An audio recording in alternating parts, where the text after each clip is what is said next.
नमस्कार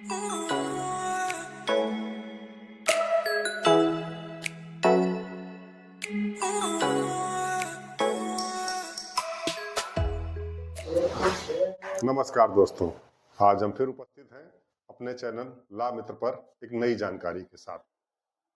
दोस्तों, अभी सुप्रीम कोर्ट ने हाल ही में एक ऐसा निर्णय दिया है जो एनआई एक्ट 138 के साथ पूरी तरीके से प्रक्रिया को ही उसने अच्छी तरीके से चेंज किया है और दिशा निर्देश भी दिए हैं नीचे की कोर्टों के लिए। मामला क्या था? संजावित तरी वर्सेस किशोर एस के नाम से एक अपील जाती है सुप्रीम कोर्ट में। ये अपील जाती है माननीय हाई कोर्ट गोवा के द्वारा निर्धारित किए गए निर्णय के अगेंस्ट में। गोवा हाई कोर्ट ने एक निर्णय दिया जिसमें एक पक्षी निर्णय दिया गया, जिसमें अपीलकर्ता जो कि शिकायतकर्ता था उसने एक वहां पर 482 की एप्लीकेशन दी, इसको कोर्ट ने खारिज कर दिया, जिसके अगेंस्ट में ये हाई कोर्ट से सुप्रीम कोर्ट मामला जाता है। मामला शुरू क्या होता है? मामला शुरू होता है कि एक मित्र ने अपने दूसरे मित्र को 6 लाख रुपए नगद के रूप में दिए तथा उससे उसको एक चेक प्राप्त हुई भुगतान के लिए कि आपको उधार जो वापस करना था उसके रूप में विरोधी ने उसकी चेक 6 लाख की दी। इनको जब चेक लगाई इन्होंने तो मामला जो है तान न होने के कारण मामला न्यायालय में आता है।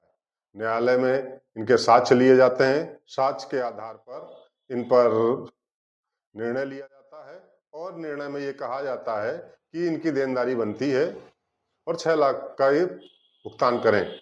इससे व्यथित होकर के जो आरोपी था वो हाई कोर्ट गोवा में जाता है और वहां पर अपनी पुनर्निरीक्षण याचिका दाखिल करता है। पुनर्निरीक्षण याचिका में एक पक्षी आदेश होता है और गोवा उच्च न्यायालय एक पक्षी आदेश देकर के उसको बरी कर देती है। इस पर शिकायतकर्ता उच्च न्यायालय पहुंचता है और उच्च न्यायालय में 482 के तहत अपनी प्रार्थना पत्र देता है। तो उच्च न्यायालय ने कहा कि मेरा काम समाप्त हो चुका है, अब मैं इसको दोबारा नहीं सुन सकता हूं, अब मैं इस पे कोई सुनवाई नहीं करना चाहता हूं। इससे व्यथित होकर के ये सुप्रीम कोर्ट जाते हैं। सुप्रीम कोर्ट में पूरा मामला पहुंचता है। सुप्रीम कोर्ट देखता है कि इसमें कई चीजें आई हुई हैं। पहली बात तो ये आई है कि उच्च न्यायालय में आरोपी ने ये बताया कि जो शिकायत करता है उसने मुझको जो 6 लाख रुपए देने की बात कह रहा है उसने दिए ही नहीं है, क्योंकि उसकी आर्थिक स्थिति ही नहीं है कि वो 6 लाख रुपए दे सके। वह 2300 रुपए महीने की नौकरी करता है और उसके पास खुद ही बहुत ही ऋण है, जिस कारण यह जो है पूरी तरीके से झूठा मुकदमा दाखिल किया गया है। माननीय सुप्रीम कोर्ट ने पूरे मामले को देखा और देखने के बाद उसने कहा कि ये जो पुनरीक्षण याचिका में उसको बरी किया गया ये पूरी तरीके से गलत है, क्योंकि पुनरीक्षण में उच्च न्यायालय को ये क्षेत्राधिकार ही नहीं है कि वह साक्ष्य को पुनः देखे और साक्ष्य का पुनर्निरीक्षण करे। ये उसके क्षेत्राधिकार के बाहर है। अगर नीचे की कोर्ट जिसने अपने क्षेत्राधिकार में कोई निर्णय दिया है और वह गलत आदेश भी है तो उसमें भी हस्तक्षेप पुनरीक्षण में नहीं कर सकता है। इस बात को कहते हुए उन्होंने इस बात को खारिज कर दिया और उन्होंने एक बात और कही कि यदि जो शिकायतकर्ता ने अपनी बात कही थी तो इसके पहले उन्होंने नोटिस भी तामील की गई। नोटिस तामील हुई तो आरोपी को उसको जवाब देना चाहिए था। उसने अपना आरोप का जवाब भी नहीं दिया। इसके बाद जब कोर्ट में मुकदमा चला गया तो उसने अपने हस्ताक्षर को भी स्वीकार किया। जैसा कि एनआई एक्ट की धारा 118 में यह अनुमान लगाया जाता है कि आपके ऊपर कोई ऋण है कि नहीं है। इस अनुमान को स्वीकार करने के लिए आपने ये स्वीकार कर लिया कि हमने चेक में साइन किए हैं, इससे ये साबित होता है कि आपके ऊपर कोई ना कोई ऋण है।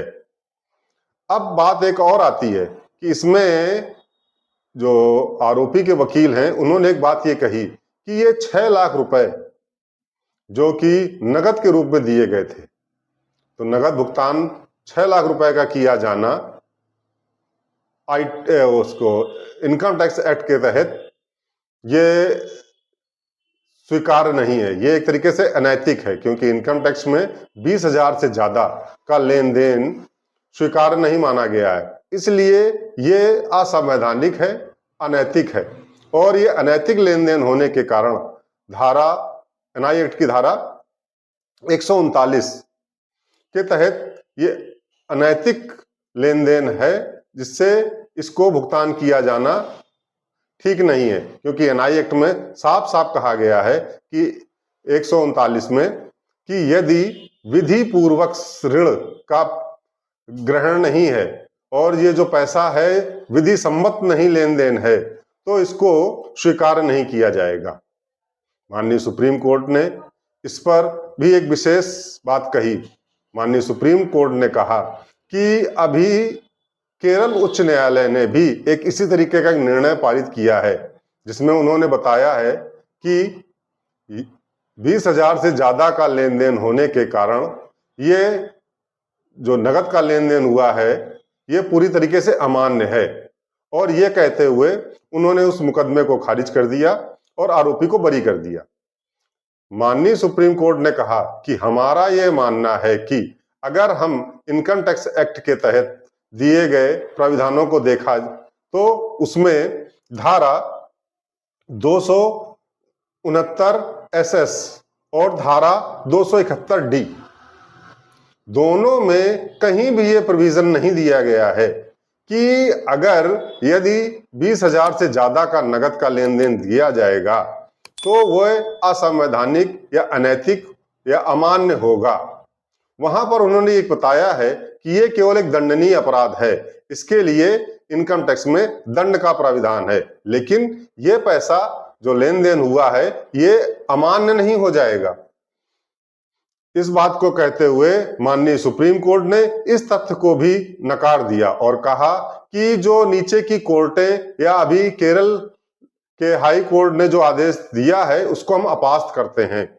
20,000 से ज्यादा का नगद का लेन देन भी मान्य है, क्योंकि ये इनकम टैक्स के किसी भी कानून के तहत असंवैधानिक या अनैतिक नहीं है, केवल दंडनीय अपराध है। इसके साथ ही माननीय सुप्रीम कोर्ट ने एनआई एक्ट के मामलों को देखते हुए कई दिशा निर्देश जारी किए। उन्होंने एक बात ये कही कि हमने देखा है कि एनआई एक्ट के मामले ज्यादातर समन की वजह से लेट हो रहे हैं, तो उन्होंने कहा कि हम ये नीचे की कोर्टों को दिशा निर्देश देते हैं कि समन दस्ती के द्वारा और इलेक्ट्रॉनिक माध्यमों के द्वारा भी प्रदान किया जाए, ताकि एनआई एक्ट के मामले तेजी से निर्धारित किए जा सकें। और ट्रायल कोर्टों को यह भी कहा कि आप उस सम्मन के साथ एक सारांश में ये बात भी बता सकते हैं कि आपके ऊपर इतने का लेन देन है और इसके पक्ष में आप क्या कहना चाहते हैं। तथा उन्होंने एक बात और कही कि अभी कुछ उच्च न्यायालयों ने ये बात बताई है कि बीएनएस की धारा जो इस समय 223 है, जिसमें ये बताया गया है कि संज्ञान लेने से पहले कोर्टों को समन करना चाहिए, लेकिन चूंकि एनआई एक्ट एक विशेष प्राविधान के तहत आता है और ये जल्दी से जल्दी ट्रायल करने का विषय के उद्देश्य से बनाया गया है, इसलिए इसमें 223 BNSS का प्रोविजन लागू ना करें, बल्कि सीधे ही संज्ञान लेकर सम्मन जारी करें। पहले आप सम्मन जारी करके उस विधि को आगे ज्यादा बढ़ाने का प्रयास ना करें। और उन्होंने साथ ही कहा कि अभी हम लोगों ने देखा है कि यदि समझौता करना चाहें दोनों पक्ष, तो अभी तक ये प्रोविजन चला आ रहा है कि यदि आरोपी अपना साक्ष्य देने से पहले समझौता कर लेता है तो कोई उस पर भार नहीं डाला जाता है। यदि वो साक्ष्य देने के बाद अपना समझौता करने का प्रयास करता है तो नीचे की अदालतों में 10% का भार उसके ऊपर लगाया जाता है और उसको भुगतान करना पड़ता है। यदि यह मामला उच्च न्यायालय में आ जाता है और तब अगर समझौता होता है तो उसमें 15% का भार लगाया जाता है आरोपी पर। और यही अगर यदि समझौता सुप्रीम कोर्ट में होता है आकर के तो 20% का भार, जो कि उसको देनदारी है उसका 20% का भार उसको देना होता है। तो ये चूंकि त्वरित निर्णय की बात हो रही है और ये कहा जा रहा है कि जल्दी से जल्दी निर्णय हो, तो इसमें यह भी सोचा जा रहा है कि क्यों ना इसको भी संशोधन किया जाए। तो सुप्रीम कोर्ट ने इसमें भी संशोधन करते हुए निर्देश दिए हैं कि यदि विपक्षी अपने साक्ष्य प्रस्तुत करने से पहले समझौता कर लेता है तो इसमें कोई भी भार न लगाया जाए, और यदि इसके बाद करता है तो इसको घटा करके 5% कर दिया जाए। और यदि मामला जाकर के हाई कोर्ट में समझौता होता है तो इसको 7.5% करा जाए। और यदि यह मामला सुप्रीम कोर्ट आकर के समझौता होता है तो इसको 10% कर दिया जाए। और इसी दिशा निर्देशों के साथ माननीय सुप्रीम कोर्ट ने इस बात को निर्धारित किया कि यदि एनआई के मामले हैं तो उनको तेजी से निर्णय दिया जाए, तेजी से त्वरित कार्रवाई की जाए, और उसमें 2-3 बातों का विशेष ध्यान रखा जाए कि इसमें दोनों पक्षों को समझौता कराने का प्रयास करना चाहिए। इस आधार पर माननीय सुप्रीम कोर्ट ने यह निर्णय प्रदान किया। इस निर्णय में उसने विशेष बात यह कही है कि 20,000 से ज्यादा का नगद का भुगतान भी अमान्य या असंवैधानिक या अनैतिक नहीं है। इसका भुगतान एनआई एक्ट के तहत आरोपी को करना पड़ेगा। आपको यह जानकारी कैसी लगी? अगर आपको ये जानकारी अच्छी लगी है तो अपने इष्ट मित्रों, अपने सहयोगियों, अपने रिश्तेदारों को आप ये सूचना दे सकते हैं, ये शेयर कर सकते हैं। और अन्य कोई सवाल अगर आपके इसके बारे में है तो नीचे मेरा व्हाट्सएप नंबर दिया जा रहा है, इस पे आप संपर्क करके मैसेज के माध्यम से अपना प्रश्न पूछ सकते हैं। हम इसका उत्तर जैसे ही हमारे पास समय होगा हम जरूर देंगे। धन्यवाद दोस्तों।